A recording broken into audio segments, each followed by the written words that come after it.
Ya perdió toda credibilidad.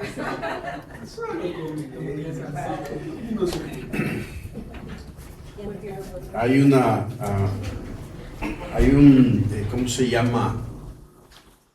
Un escritor que comencé a leer por sugerencia de Guillermo, un escritor que es judío y a veces se le miran como rasgos de ser cristiano, aunque pareciera ser más que es ortodoxo judío, se llama Malcolm Gladwell.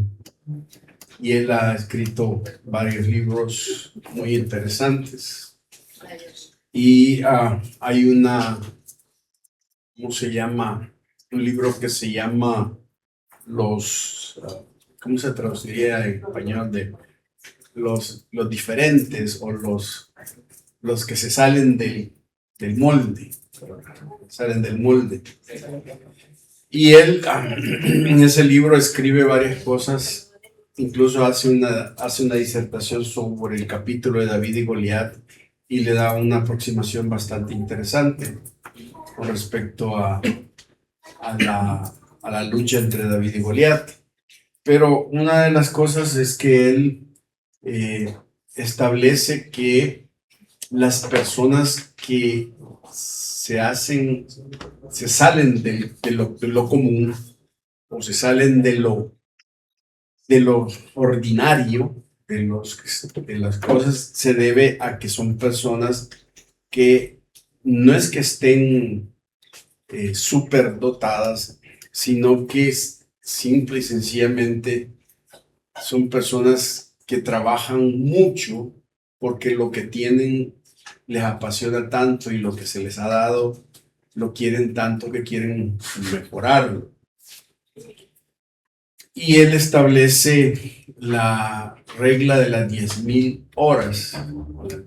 10.000 horas, que es una regla que él establece que una persona, para poder ser buena en lo que hace, debe haber por lo menos invertido en lo que hace 10.000 horas consecutivas. Es decir, no que las 10.000, sino que perseverantemente en esas 10.000 horas. Y durante ese tiempo de las 10.000 horas hay muchas cosas que aprenden en ese proceso. De tal manera que cuando ya están en el público, en el escenario, lo que la gente ve de la pequeña fama de ellos o la gloria que logran, la gente cree que es algo que nació de la noche a la mañana y no se han dado cuenta que detrás de todo el suceso de la premiación ha habido una cantidad de inversión, de trabajo, de esfuerzo, de dedicación, de sacrificio.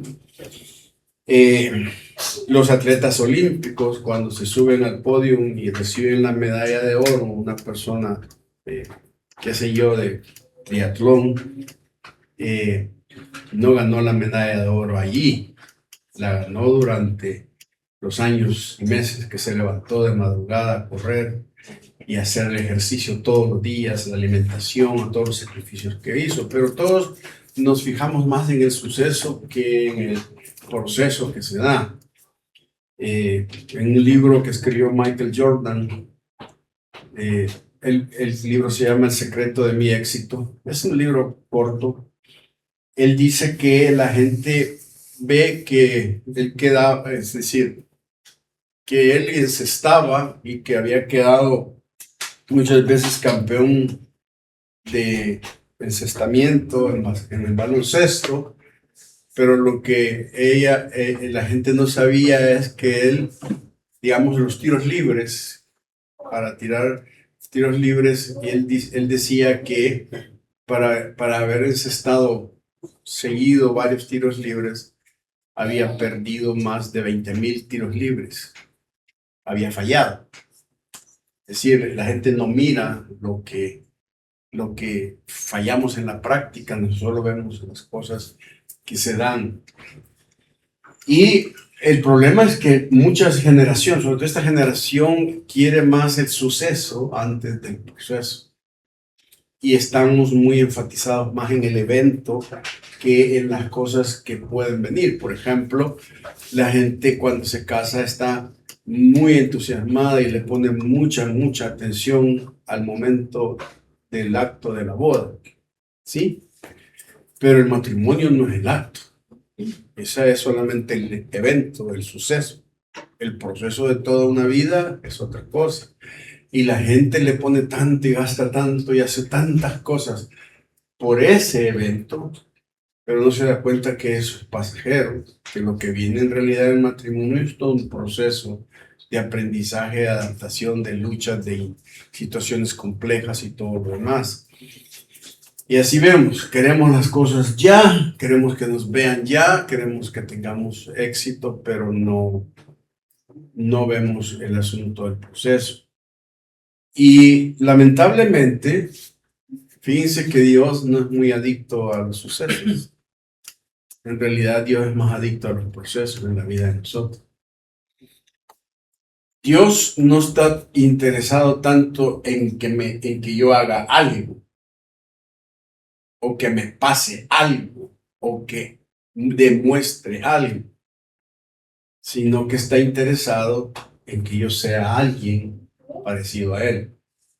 Y por eso es que muchas veces nos sentimos fracasados porque vemos a gente famosa, iglesias famosas, pastores famosos, grandes congregaciones y todo, y aspiramos y decimos, ay, nosotros quisiéramos, pero, y tenemos ese síntoma de que no, que es una iglesia chiquita, que esto y lo otro, pero en realidad, no, para Dios no importa el tamaño de una congregación o la estatura de una persona, un hombre o una mujer, sino que tanto cómo está dispuesto a someterse al proceso para que luego, cuando venga el suceso que Dios quiere darle en su vida, tenga la capacidad de manejarlo.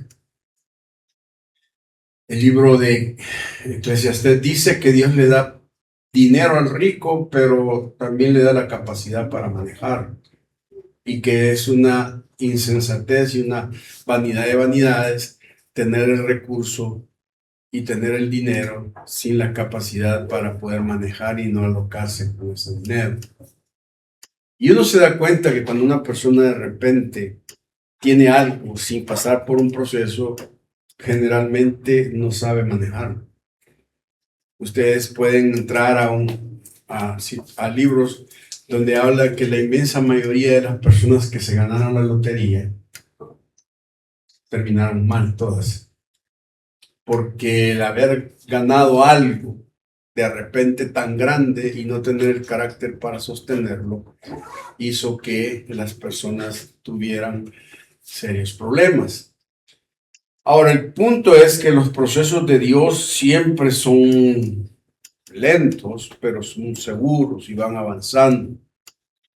Hemos estado comenzando una serie sobre cómo era que la gente de la iglesia emergente del Nuevo Testamento aprendía a escuchar a Dios. Ya tenían el texto, sí lo tenían, pero no tenían toda la Biblia completa, entonces de alguna manera estaban sintonizados dentro del proceso del crecimiento de la iglesia con lo que el Espíritu decía o así. Y en los momentos en que la iglesia no escuchaba al Espíritu, se metía en problemas y tenía serias dificultades. Y hemos visto varios, por lo menos hemos visto un principio. Hace 3 domingos hablamos que en Hechos del capítulo 1, del versículo 1, el capítulo 1 al versículo 11, el principio que Dios les dice a sus discípulos es: miren, paren antes de correr. O sea, no salgan corriendo, detengan su momento y paren antes de salir corriendo. Por eso Jesús les dice en todo el pasaje: señores, se van a quedar en Jerusalén, me van a esperar, yo les voy a enviar el poder, la promesa del Espíritu Santo, y luego les voy a mostrar hacia dónde tienen que caminar, pero no se muevan de Jerusalén. Entonces la idea es: No se mueva si Dios no le dice que se mueva. Espere hasta que Dios le diga que camine. Sin embargo, muchas veces la inmensa mayoría de nosotros es eso, o sea, no nos gusta esperar porque queremos ver, pero se nos va a acabar el tiempo, va a pasar esto y lo otro, y lo que nosotros debemos entender, que lo que Dios tiene preparado para nosotros, nadie nos lo va a quitar, aunque pensemos que se está tardando las cosas. Ahora, el segundo principio que vemos en el texto aparece de los versículos 12, el capítulo 1 del versículo 12, hasta, ¿cómo se llama? El versículo 26, 12 al 26. Y la idea que Dios establece ahí, el principio que uno mira dentro, por lo menos yo entendí a través de, ¿cómo se llama? Del texto, Hechos 1, versículo 12 al versículo 26. Solo voy a leer brevemente una introducción. Dice el versículo 12. Recuerden que el versículo 11 se quedó en aquella cosa de todos viendo al cielo y Dios bajando y los ángeles bajando y diciendo, señores, regrésense a donde los he mandado. Váyanse para Jerusalén a esperar. Esperen ahí, por favor. ¿Verdad? Entonces el versículo 12 dice, entonces volvieron a Jerusalén desde el monte que se llama del Olivar. Versículo 12, capítulo 1 de Hechos, el cual está cerca de Jerusalén, camino de un día de reposo. Y entrados subieron al aposento alto, donde moraban Pedro y Jacobo, Juan, Andrés, Felipe, Tomás, Bartolomé, Mateo, Jacobo, hijo de Alfeo. No es hijo del feo, sino que hijo de Alfeo. Simón el celote y Judas, hermano de Jacobo, porque así dijo un hermano una vez en la iglesia. Mire, ¿y este hijo del feo quién era? No, el versículo 14 dice, todos estos perseveraron unánimes en oración y ruego con las mujeres y con María, la madre de Jesús, y con sus hermanos. Ahora, esta es la historia que Lucas ahora va a presentar. Lo que hace es, la gente se regresa a donde Dios les dijo que tenía que estar. Y se regresaron.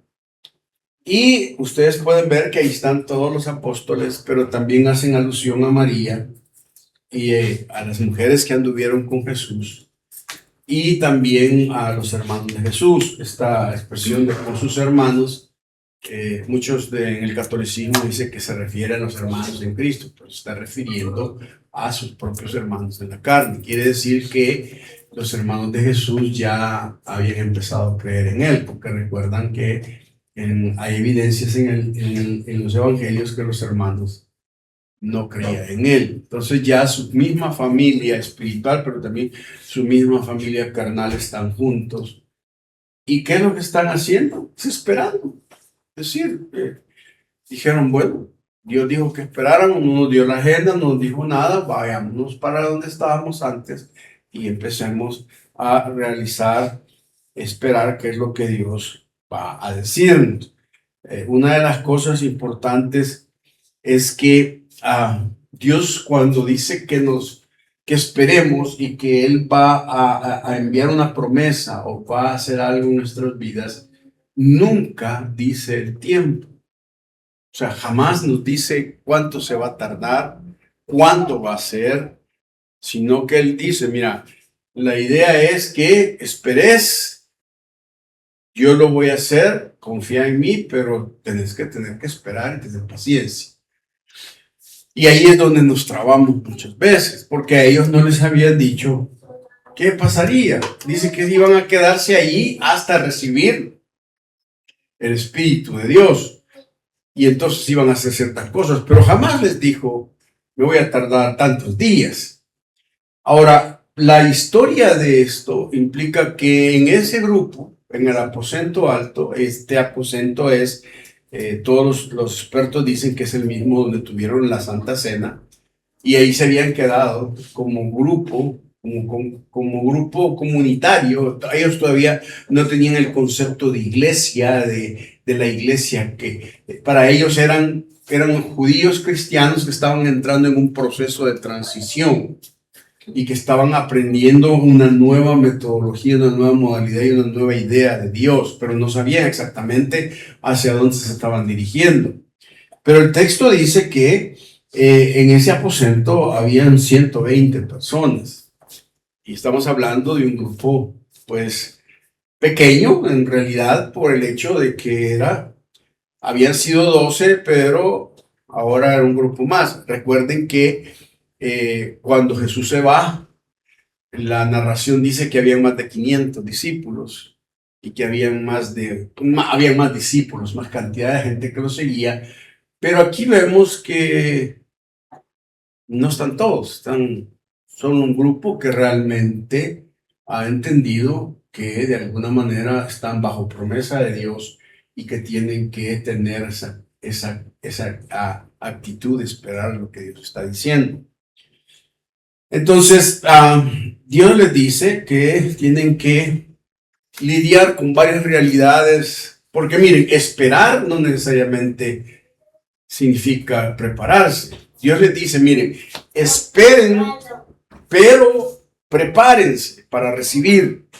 Si no se preparan para recibir, no pueden recibir, porque lo que les voy a dar tiene que tener pies firmes de carácter para que puedan manejarlo. El suceso que voy a enviar, lo que voy a transformar en la vida de ustedes, tiene que estar de la mano de este proceso. Y ahorita que están esperando, lo más importante no es tanto qué están haciendo, sino qué están cultivando en sus vidas espirituales, de tal manera que esas semillas que están sembrando, cuando venga lo que les voy a dar, ya ustedes lo puedan manejar. Entonces la gente en el aposento alto dice, ok, ¿qué es lo que tenemos que hacer nosotros mientras esperamos? Mientras esperamos, aprendamos a vivir como una familia, como una comunidad, como alguien que interactúa, porque nos hace falta ese conocimiento entre nosotros y esa interacción entre cada uno de nosotros. Entonces Dios les dice, miren, la primera realidad es que para el primer proceso, la primera etapa del proceso para que reciban el suceso, tiene que estar marcado por obediencia. Si no hay obediencia, si no hacen lo que yo digo, si no cuestionan lo que yo digo, o si lo cuestionan y lo hacen, pero tienen que aprender a entender que la obediencia es el hecho de estar dispuesto a escuchar a Dios, y no solo escucharlo, sino hacer lo que Dios me dice que haga. ¿Y por qué hablamos de la obediencia? Porque el versículo 12 dice, bueno, Dios dijo a Jerusalén, entonces volvamos a Jerusalén. Y se van a parar en el lugar de la obediencia, en el lugar donde Dios puede manifestarse, porque estás en el lugar donde Dios te ha puesto y te ha pedido que estés.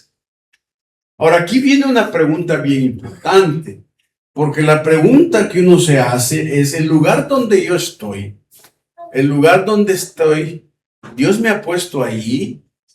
¿O simplemente lo estoy usando como un mecanismo de sostenimiento? Pues déjeme decirle que todo lugar donde usted está, Dios lo ha puesto ahí.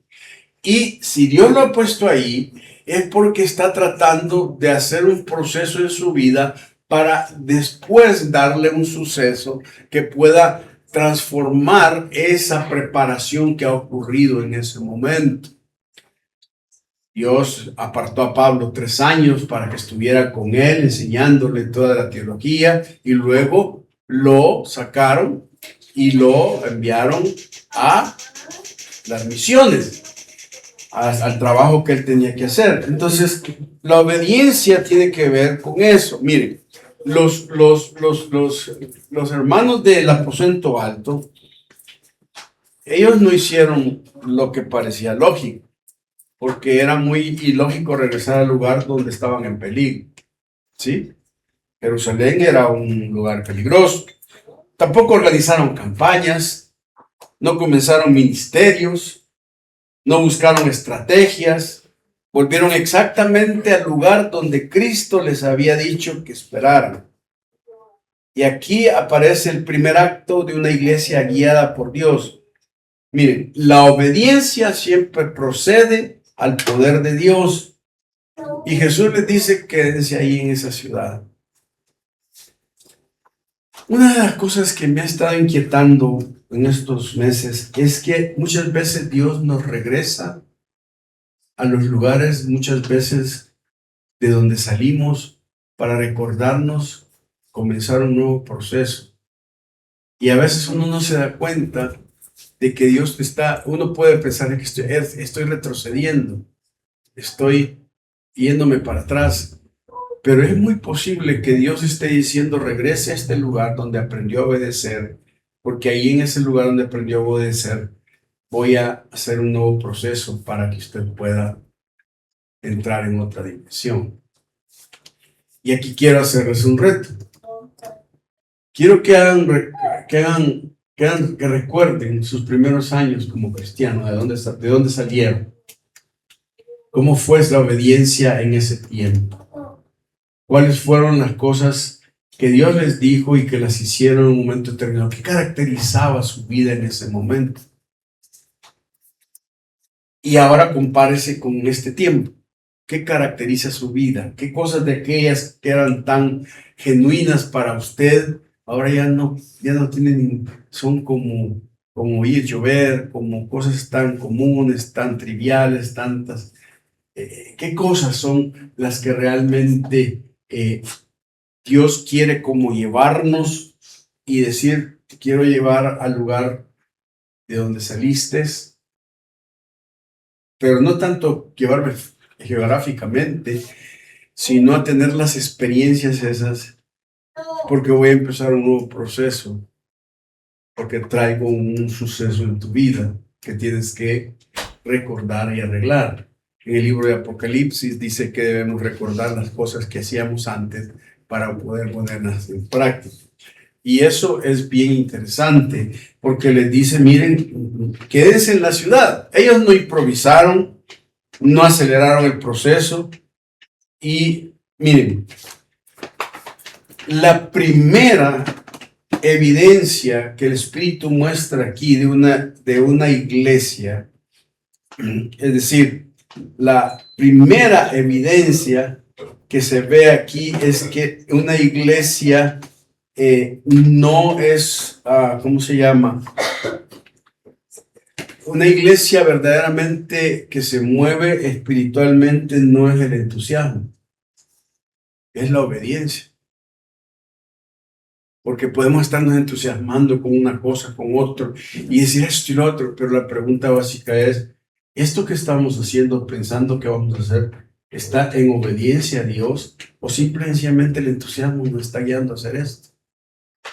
Y el hacer muchas cosas entusiasmadas, al fin terminamos haciendo cosas que realmente Dios no está pidiendo. Y muchas veces la obediencia es tan pasiva y a veces tan silenciosa que decimos no. Y por ejemplo, siempre viene a mi mente la idea de encontrar un novio o una novia, ¿verdad? Hay gente que dice: ay, estoy entusiasmado con esa bicha o con ese bicho. Pero ese no es el criterio para un cristiano. El criterio para un cristiano es si es la obediencia a Dios la que me lleva a esa persona, ¿no? Y saben que muchas personas se casan y se juntan por entusiasmo y no tanto por obediencia. Y después, cuando vienen las situaciones y los problemas, simple y sencillamente no se dan cuenta de que desobedecieron a Dios. Y a veces podemos tomar un trabajo por entusiasmo, decir: es que me ofrecen más plata, es que ahí me van a tener más prestaciones y todo, y yo estoy entusiasmado porque voy a progresar. Pero la pregunta de un cristiano no es: ¿me voy a ese lugar porque me entusiasma o porque realmente estoy obedeciendo a Dios, que Él me está llevando a ese lugar? Y el problema es que cuando le decimos a Dios: mira, quiero obedecerte, y dice: ok, pero espérate, voy a hacer un proceso entonces. Y uno puede decir: pero voy a perder la oportunidad, quiero hacerla ya.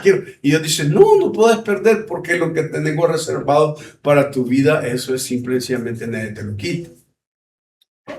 Y estamos tan entusiasmados en esto, en lo otro, en empezar un proyecto, en una casa, en que vamos a un nuevo trabajo, un nuevo estudio, un nuevo título, entusiasmados, entusiasmados.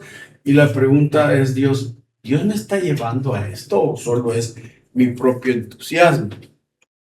Esa es la realidad. Dios dice, miren, para poder estar en el proceso de prepararse para recibir el suceso, tienen que entender que deben moverse no por el entusiasmo, sino por la obediencia. Y para saber la obediencia tenemos que conocer la palabra, no solo estar esperando del cielo que nos mande Dios las señales. No, ya tenemos cosas y guías que Dios nos ha dado en la palabra que simplemente no debemos o sí debemos hacer. La segunda cosa que Dios trabaja en la iglesia y les dice a ellos es, miren, la segunda cosa es no solamente la obediencia, sino quiero que también solidifiquen la convivencia. Es decir, lo que necesito es que no solamente estén juntos, o sea, yo no necesito a alguien uniformado, necesito a alguien unido. Porque la uniformidad implica que todos somos lo mismo.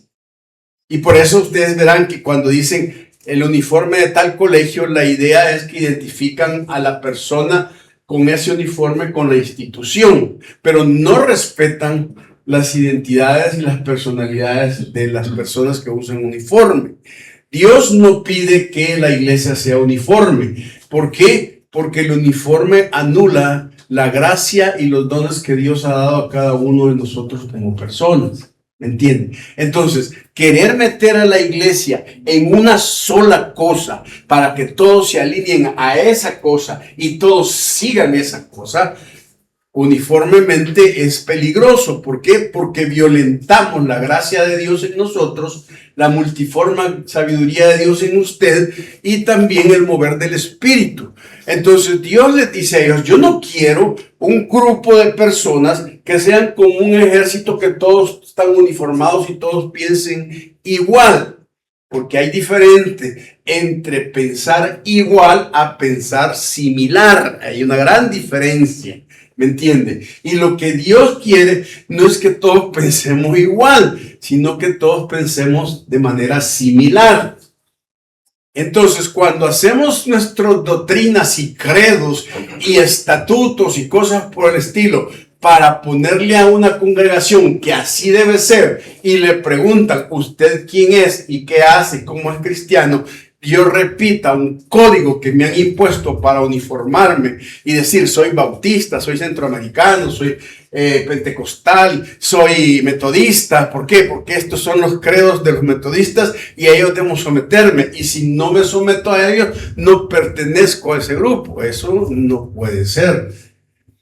Porque la libertad que Dios quería era que ellos trabajaran más en otras áreas. Y ustedes pueden ver que hay por lo menos 4 detalles sorprendentes que Lucas pone aquí. El primero, dice el versículo 14, todos estos perseveraban unánimes en oración y ruego con las mujeres y con María, la madre de Jesús, y con sus hermanos, ¿verdad? Y dice que todos ellos eran como una sola, ¿cómo se llama? Una sola alma. Dice el versículo, y en aquellos días Pedro se levantó en medio de los hermanos y los reunidos eran como 120 en número y dijo, y ahí Pedro hace un discurso, pero hay 4 cosas que dice, todos perseveraban, todos estaban unánimes, todos oraban y todos permanecían juntos. Y son 4 elementos de la preparación para el proceso. De la convivencia y la comunidad. La primera expresión que, ¿cómo se llama? Que el apóstol, ¿cómo se llama? Que Lucas menciona dentro de ¿cómo se llama? La narración dice que perseveraban.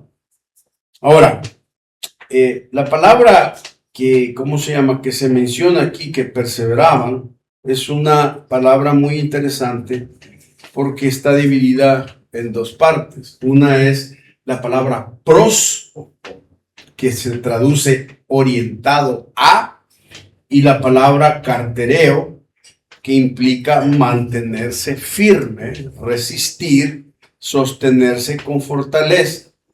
Mire, nosotros entendemos perseverar como no dejar de asistir a la iglesia. El texto aquí no significa seguir asistiendo.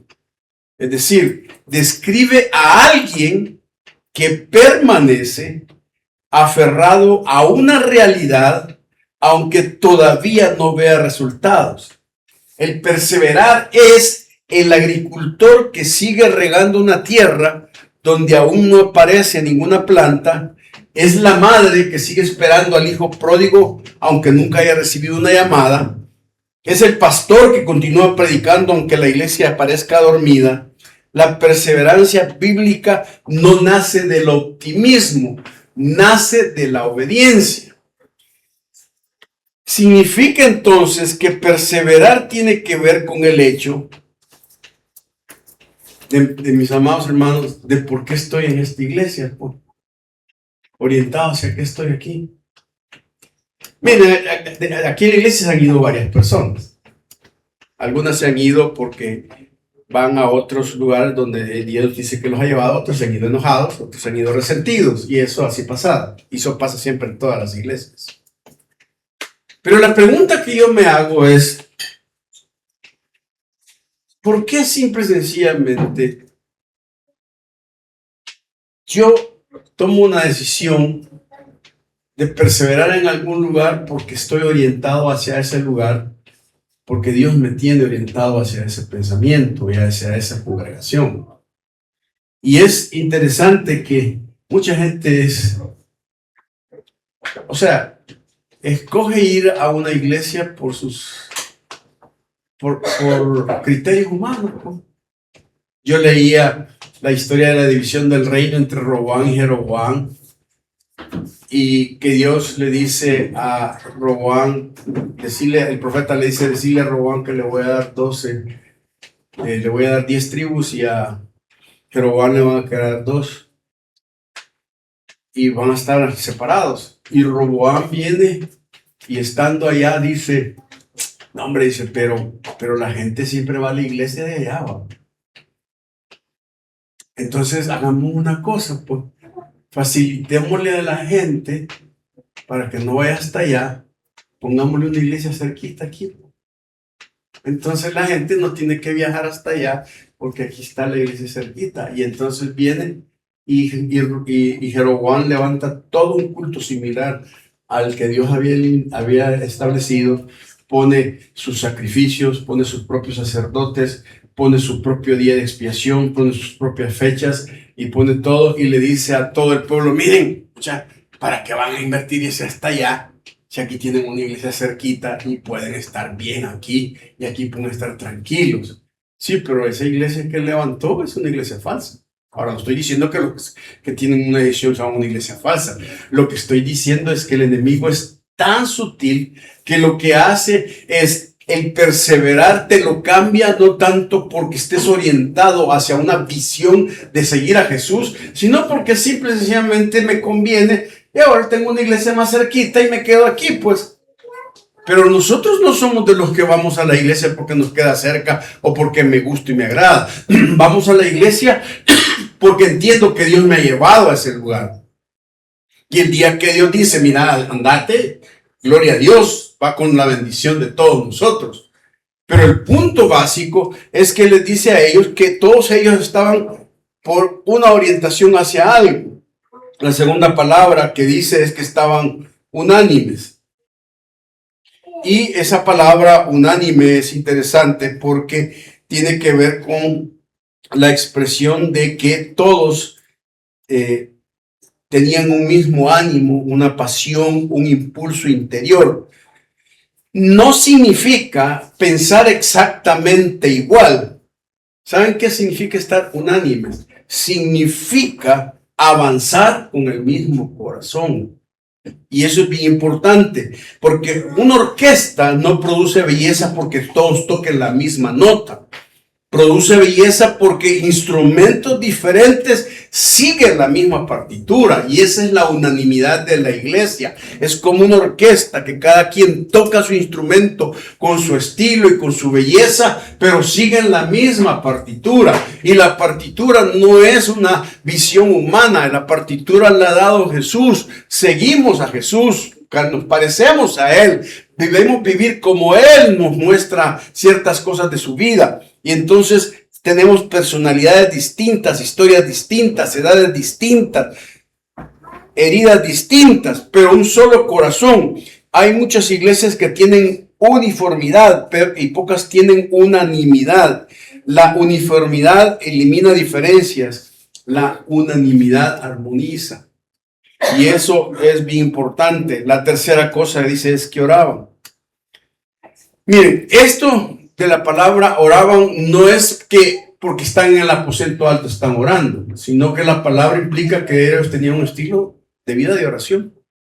Claro, estoy en trasfondo judío y la oración era bien interesante. En esta serie de Chosen hay varias etapas, varias escenas que me cautivan. Cómo era la liturgia judía y el asunto de la oración.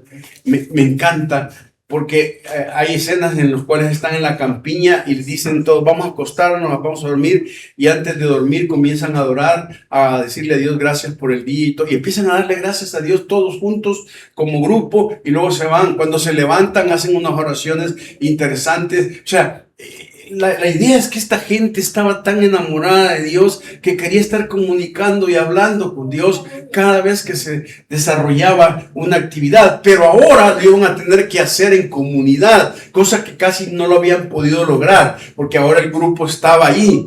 Y la cuarta cosa dice juntos, y aquí habla, juntos no tiene nada que ver con un mismo propósito, sino tiene que ver con un destino geográfico o con un destino de camino. Es decir, esta expresión implica más que proximidad física. No se trata solo de compartir un techo, sino de converger hacia una misma misión y una misma esperanza. Estar juntos no era una casualidad geográfica, era una decisión espiritual. Y eso es lo que Dios está pidiendo aquí. Ahora, nosotros que tenemos esta vinculación con la iglesia de River of Life, la vamos a ir conociendo.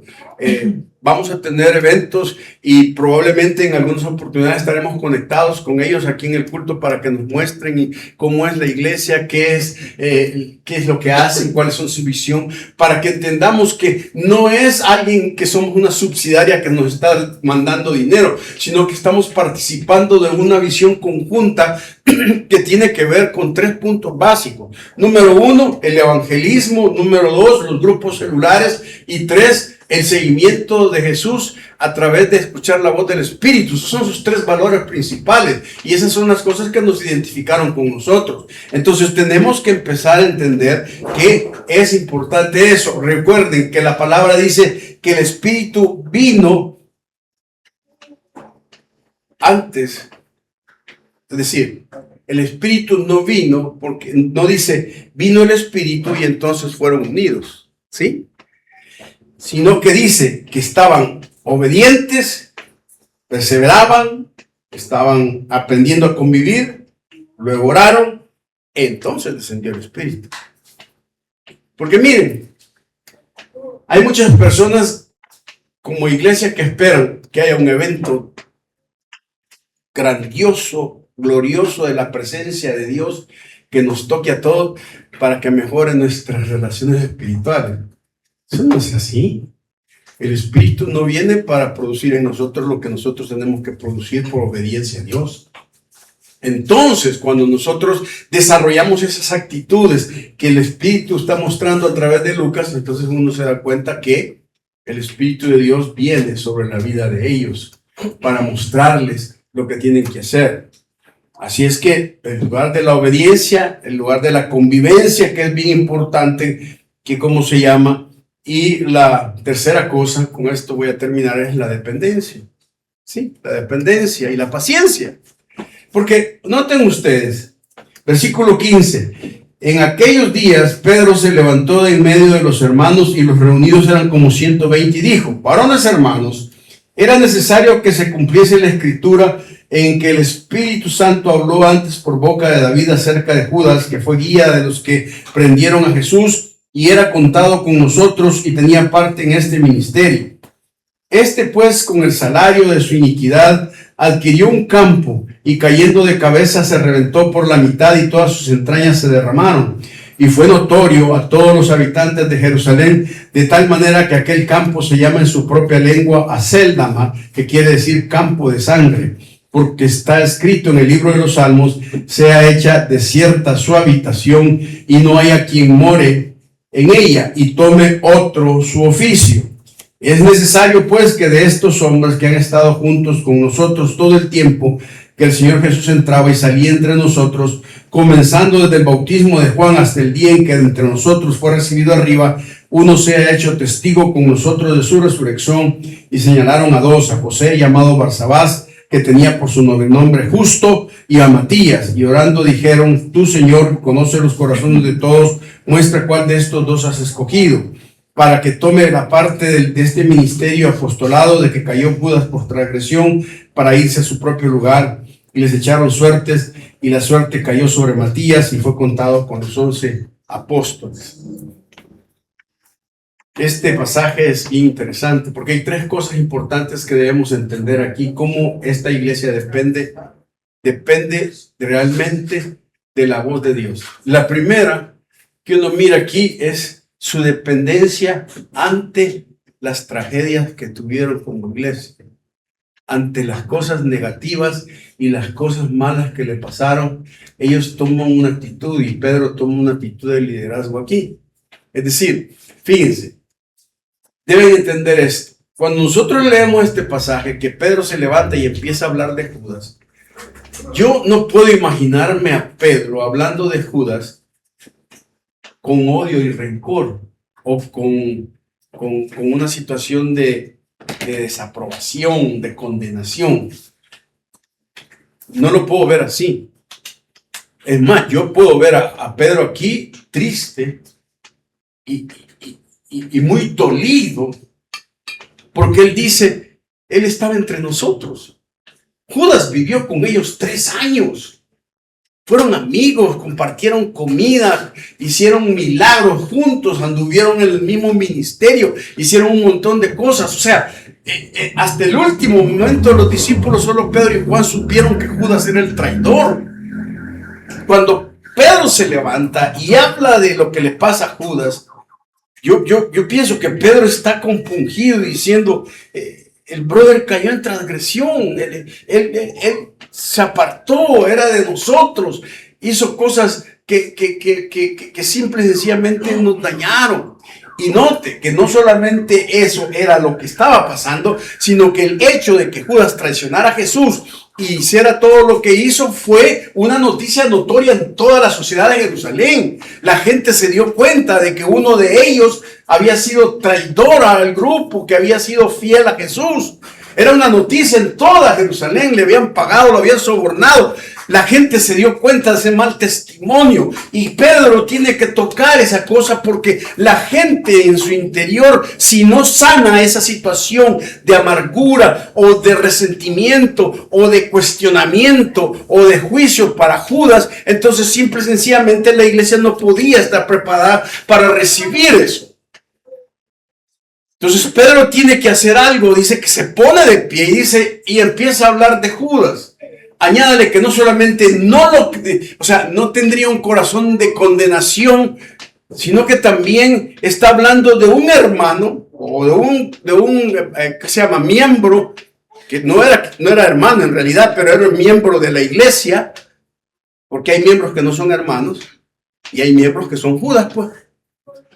Entonces el punto es que él dice, y también, es triste que el hombre se haya matado. Po. Están hablando de un suicidio. Po.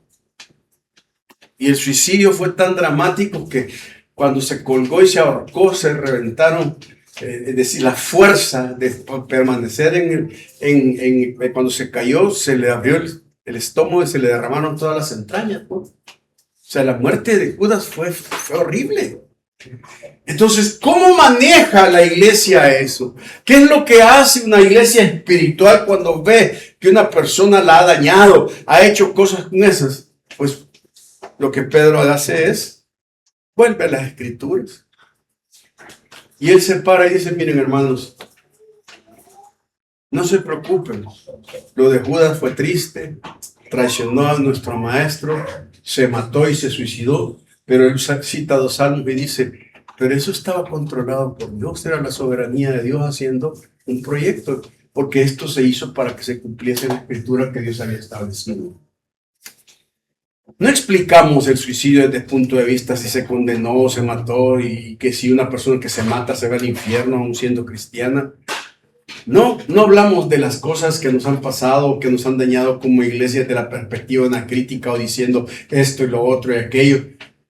Vamos hacia la escritura y vemos qué es lo que Dios está hablando sobre nuestros incidentes, sobre nuestras situaciones. No interpretamos nuestras tragedias y las cosas que nos ocurren tan duras y malas en nuestra vida desde la perspectiva emotiva, juicio, o le pregunto al experto. No, lo interpretamos a través de la escritura. Y Pedro dice, señores, no se desanimen. ¿Por qué? Porque todo esto Dios lo tenía controlado y Dios había hecho eso. Así se enfrenta una cuestión que tiene que ver con lo negativo. Y hermanos, les anticipo que si en nuestros corazones no hay perdón y no lo soltamos a la luz de las palabras, simple y sencillamente no podremos tener el encuentro y el suceso que Dios quiere en nuestras vidas. Por eso es que hay que tener mucho cuidado. Saber que si nos han hecho daño fuerte, que nos dolió, que nos destruyeron, que nos están haciendo parche, que tenemos muchas cosas, pero lo que Dios dice es, no te vayas a poner a juzgar ni a diseminar lo que está pasando, simple y sencillamente en silencio, busca a Dios, ve lo que Dios está haciendo en tu vida y ve qué es lo que va a hacer a través de esto que está pasando. Ahora, la segunda cosa que veo aquí es que Pedro también ya, miren, aquí es, o sea, la gente dice que el primer sermón de Pedro fue cuando se convirtió. No, el primer sermón de Pedro fue aquí y se lo hizo a su propia gente, porque él estaba asumiendo, nadie le dijo, él dice que se para, la palabra se levantó significa, es la misma palabra que se habla para resurrección. La idea es que Pedro dice, no, yo tomo la iniciativa y le voy a entrar, porque a mí Dios me dijo que iba a ser el que iba a dirigir esta cosa, y se para y dice. Ahora, lo que ocurre es que después Pedro se mete en un lugar donde quizás él, por su buena intención y por su buen corazón de querer orientar a la iglesia, no solamente maneja las malas noticias, sino que se mete a hacer cosas que cree que son dependencia de Dios, pero está tomando una decisión que no espera, sino que está corriendo. Entonces Pedro dice en el versículo 21, es necesario pues que de estos hombres que han estado junto con nosotros, el versículo donde dice antes, y tome otro su oficio, ahí cita una porción. Y Pedro dice, entonces dice, mira, aquí también el Salmo dice que otro debe tomar su oficio. Sí, dice el Salmo que otro debía tomar el oficio de Judas. Pero el Salmo no dice que él debía ser el que lo debía dirigir para tomar el otro el oficio. Y aquí es donde yo miro de esas decisiones lógicas, buenas, pero que no están en dependencia de Dios. Porque en primer lugar, Pedro no tenía atribuciones para elegir otro apóstol.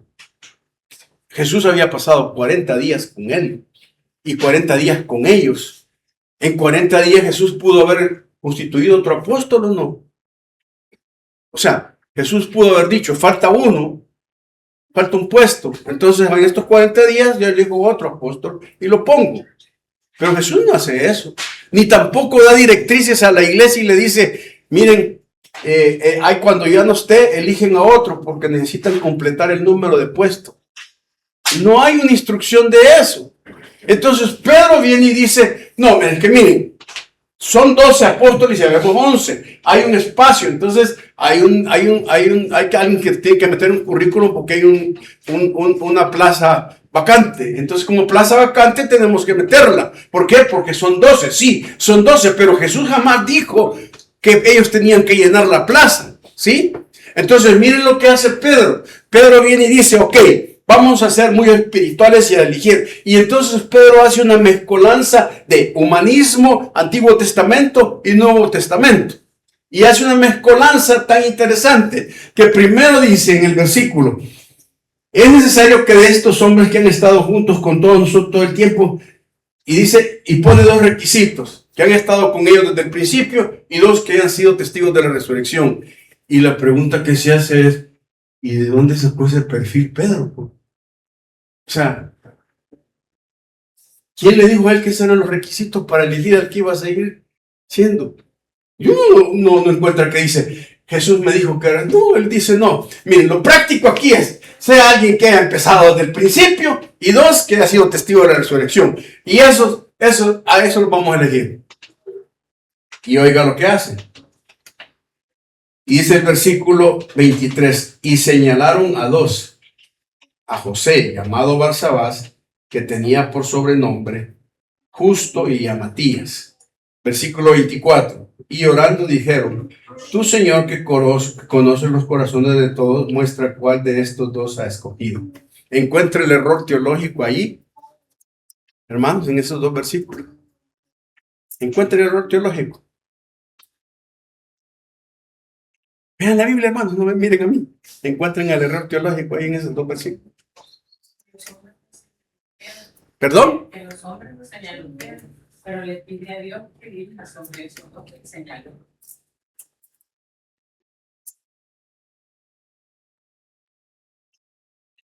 Dice que para escoger a los dos, la Mara lo señaló, porque señalaron. O sea, llegaron y dijeron, vamos a hacer ¿cómo era la cosa que hacíamos? Lo que hacíamos, una propuesta, ¿quién hace qué? ¿Quién secunda? ¿Y quién es la otra cosa? Yo declino. ¿Qué? Se para Pedro y dice, señores, ¿qué dicen ustedes? De aquí de todos estos, ¿a quiénes podemos elegir para que sean candidatos a la plaza?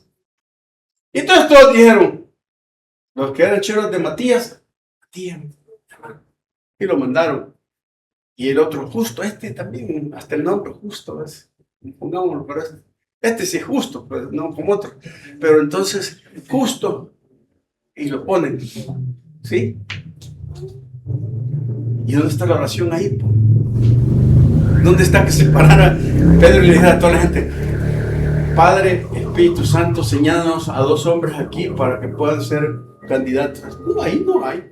¿Por qué? Porque la decisión es democrática y uniforme con la congregación. Ahora, una vez que tienen a los dos ya, ahora sí voy a orar.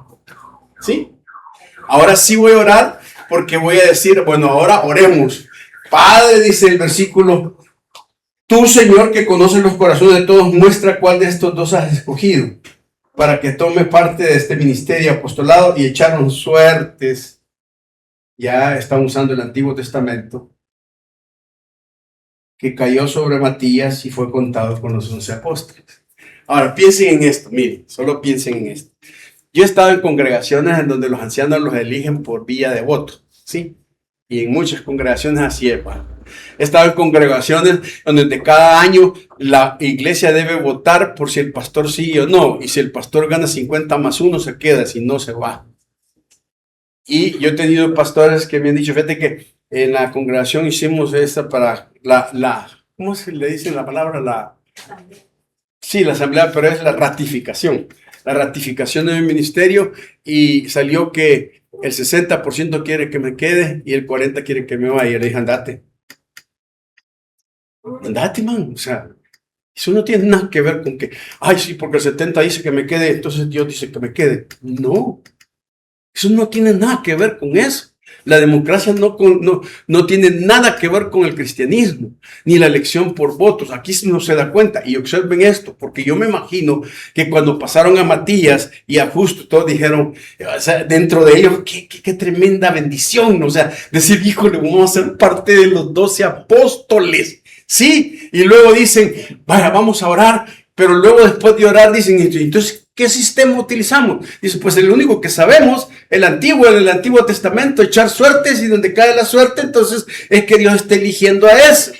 Y Dios les había dicho, señores, ya pasó, esperen el Espíritu Santo para que les diga qué tienen que hacer. Y ellos están corriendo antes de esperar. Y lo que hacen es que echan suertes y ¡pum!, le cae la suerte a Matías. Les hago una pregunta, los dos están enfrente, Matías y Justo, y cae la suerte en Matías, y dicen, bueno, Matías es el que va a ser el nuevo apóstol. ¿Cómo creen que se sintió el Justo? Achicado, man, achicado, o sea, dicho, por lo menos haber dicho, Dios, ¿y por qué yo no? ¿Y por qué yo no, Dios? ¿Y qué malo tengo yo? ¿Qué de menos tengo que Matías? ¿Por qué Matías? O sea, ocasionó un tremendo problema emotivo, conflictivo. Y está tratando Dios de que la gente se una y estos están haciendo eso. Entonces la pregunta es, ¿por qué Pedro corre antes de esperar? Porque Dios nunca quiso que pusieran a otro apóstol, porque el apóstol que iba a poner él era Pablo. Y el apóstol Pablo era el número 12. Pero como todavía Pablo no aparecía, ellos no sabían nada de eso, entonces resulta que ahora ya tienen cerrado el cupo, y cuando Dios saca el apóstol que él tenía elegido para entrar a ese, ya no puede entrar y tiene serios problemas con los judíos porque no lo dejan entrar. Y el pobre Pablo dice, yo soy un abortivo. Soy el apóstol de Jesucristo. ¿Por qué? Porque vi a Jesús, estuve con él y él me instruyó. Pero no pertenezco al grupo de la élite. ¿Y saben qué es lo más interesante? Que en toda la Biblia, después de ese lugar, Matías no aparece. Nunca se habla de él. Nunca ocurre. Nunca se ve. Entonces, ¿cómo son nuestras decisiones cuando las hacemos corriendo antes de esperar? Transitorias, reactivas y no duraderas, hermano.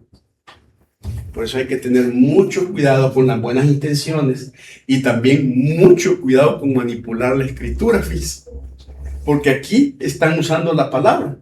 Dice, tome otro su oficio. Y Dios le ha dicho, sí, Pedro, otro va a tomar su oficio, pero no sos vos el que lo va a tomar. Entonces nunca debemos adelantarnos a Dios.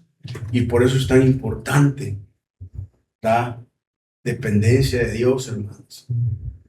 Por un lado, la convivencia es importante, es una realidad que Dios quiere preparar en nosotros, ¿sí? La obediencia es también importante, porque esa es la que Dios usa para que nosotros veamos. Y la tercera aquí es la dependencia. 3 cosas básicas. Hermanos, no corramos. Esperemos el proceso, que Dios trae el suceso a tu vida, pero no te saltes el proceso. Vamos a orar. Padre, Señor, queremos en esta mañana querer entender esto, Señor. A veces es tan difícil y tan complicado querer hacer las cosas por nuestras propias cosas, Señor. Señor, queremos pedirte que tú nos ayudes como iglesia a caminar ese proceso y luego encontrarnos con lo que traes para nosotros. Bendecimos tu nombre, en el nombre de Jesús. Amén.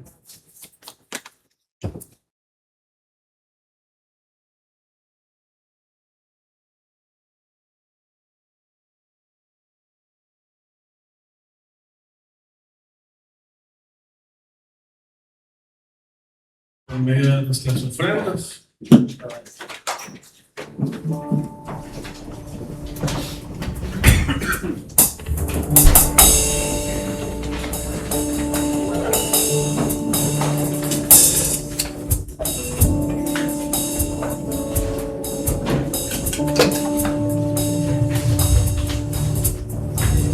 Señor, te damos gracias porque podemos venir aquí y buscarte. Gracias, Señor, por la palabra explicada. Señor, te pedimos que bendigas nuestras ofrendas, es nuestro sacrificio que te presentamos este día. Te alabamos con eso también, Señor. Escucha nuestra oración, nuestras peticiones, nuestras canciones, Señor. Y recibe con agrado nuestra ofrenda, Señor. En el nombre de Jesús. Amén.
Señor, que esta semana podamos experimentar tu amor, que otros que no lo conocen lo pueden experimentar por medio de nosotros también, Señor. Bendice la comunión de tu iglesia en todas partes, en este lugar también, Señor. Te damos gracias por todo lo que nos das. Te pedimos, Señor, que esta semana podamos traer tu reino un poco más a la tierra, en nuestros trabajos, en nuestras escuelas, en donde sea, Señor. Que tu nombre sea exaltado por medio de nuestras vidas en todas partes. En el nombre de Jesús. Amén. El Señor les bendiga, hermanos. El miércoles en la noche nos conectamos por medio de Meet. Ahí se manda el link. Nos vemos el próximo domingo.